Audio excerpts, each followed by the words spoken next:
Musk announced that from now, Twitter will be a completely different place and people can already notice huge changes.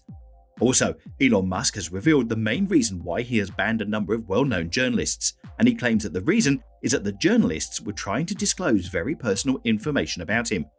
However, in response, the EU has warned that the billionaire may soon be penalised big because of these actions. It appears the EU disagrees with Musk, who is saying that he is just trying to protect his family.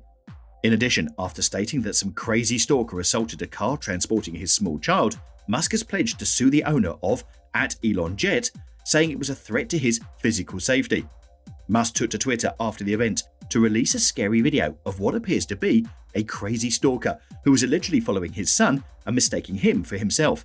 Because of this, Twitter has banned employees from various renowned publications. Furthermore, Twitter's head of trust and safety, Ella Irwin, has claimed that the company thoroughly examined each account it claimed violated the new rules before suspending it, and that the new policy was being applied equally to accounts owned by journalists and accounts that were not. Also, Twitter has shared the list of journalists that have been banned.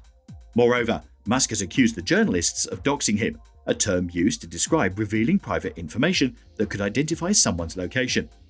This is a very interesting situation, so let's explain it. Elon Musk has been warned that he may face EU fine soon, following the suspension of many famous journalists from Twitter. Following Elon Musk's announcement of the new privacy policy, Twitter banned numerous high-profile journalists. Musk justified the prohibitions, but they were perceived as arbitrary. However, the entire incident culminated in Musk becoming irritated and exiting Twitter Space where he was speaking. The abrupt, broad removal follows a backlash over Twitter's suspension of an account that monitored Elon Musk's private jet. The billionaire had earlier stated that he was so dedicated to free expression on Twitter that he would not ban the jet bot. The billionaire claimed that the reporters were kicked off because they shared personal information about him. The suspensions, according to European Commissioner Vera Jourova, are worrying, and the wealthy owner risks breaking red lines in EU rules protecting media freedom. She said on Twitter that Elon Musk should be aware of it. There are several red lines, and eventually sanctions. Staff from CNN, The Washington Post, The New York Times, and Mashable are among those affected. The German Foreign Office tweeted images of the blocked accounts and stated that the journalists listed below were no longer able to follow them, comment, or criticize them, and they have an issue with it. Musk stated that the same doxing laws apply to journalists as to everyone else in an attempt to explain the bans. Musk's allusion to doxing rules, which relate to the sharing of personal information, came in the wake of Twitter suspending an account dedicated to following its owner's plane. He vowed to sue the owner of @Elon Jet, claiming it was a threat to his physical safety, after reporting that a crazy stalker assaulted a car carrying his young kid. When the incident occurred, Musk resorted to Twitter to post a disturbing film of what looks to be a crazy stalker who was following his son thinking it was him.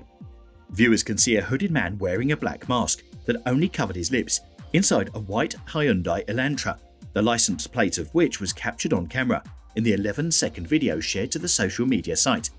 Musk then went into further detail, describing that the vehicle in which X was travelling was being pursued by a car, which subsequently obstructed the vehicle as the driver leapt onto the bonnet of his son's car.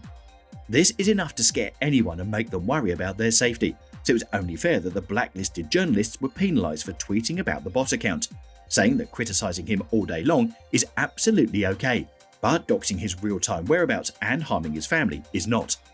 Some of the barred reporters have subsequently questioned their suspension in posts on Mastodon, a Twitter-like site that has developed as a popular alternative since Musk's $44 billion buyout in October.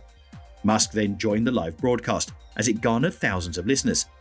He accused the journalists of doxing him, a word used on the internet to describe the disclosure of private information that might be used to identify a person's whereabouts or address. He said during the live conversation, which was hosted on Twitter's Spaces service, that he's sure everyone who's been doxed would agree exposing real-time information about someone's whereabouts is unacceptable, and that he's sure no one on the call would want that done to them. He also said that in the future there will be no differentiation between journalists, so-called journalists, and ordinary people. He attempted to make this stance clear and told them that they were part of the Twitter community. They don't get special treatment, they dox, they get suspended. At its peak, the conversation garnered more than 40,000 listeners. Twitter Spaces crashed while Notopoulos' session was still going on, disconnecting everyone. There is no recording or information about the session accessible on Twitter right now. Elon Musk announced that the business was resolving an old fault and that the audio service would be operational soon. He stated programmers were fixing an old problem. Another of the barred journalists, Ryan Mack of the New York Times, had tweeted multiple times about the @Elon jet suspension and interviewed its owner, 20-year-old Jack Sweeney. Ella Irwin, Twitter's head of trust and safety, said that the firm has carefully evaluated all accounts that they say broke new regulations before suspending them, and that the policy was being enforced equally to accounts owned by journalists or not. However, the suspensions provoked online uproar against the Twitter CEO, and many of his own admirers appeared to disagree with the bans. Soon after the suspensions, Musk conducted a public vote among his followers to determine when the account should be reopened. Musk has announced bans for doxing will stay for 7 days. Power to the people were among his first comments when launching Twitter's revised Blue membership program, which provides users with the blue ticks formerly reserved for verified accounts. He apologized and said there were too many possibilities and he will conduct another survey. The amended version, which asks if the reporters should be restored immediately or in 7 days, has now in a near 20% lead, with more than 1.7 million votes cast at the time of writing. A spokeswoman said that the bans were connected to the sharing of location data. @Elon Jet has already made a home on Mastodon, with the most recent post revealing that the jet arrived in San Jose, California, following a 3-hour, 19-minute trip from Austin, Texas, which further proves why Musk had to take such extreme measures. Yet the EU still threatens Musk with fines and warned that he may have crossed a red line by suspending numerous journalists from Twitter. It came after the suspension of the @Elon Jet Twitter account, which was managed by the 20-year-old Jack Sweeney and monitored the whereabouts of Musk's private plane. In the beginning, Musk clearly took it all in good fun and tried to let him continue in the spirit of free speech. But then he became a genuine threat to him and his family's safety. Musk now keeps explaining that Sweeney's account was to blame for the event involving his kid being followed by a crazy stalker in Los Angeles.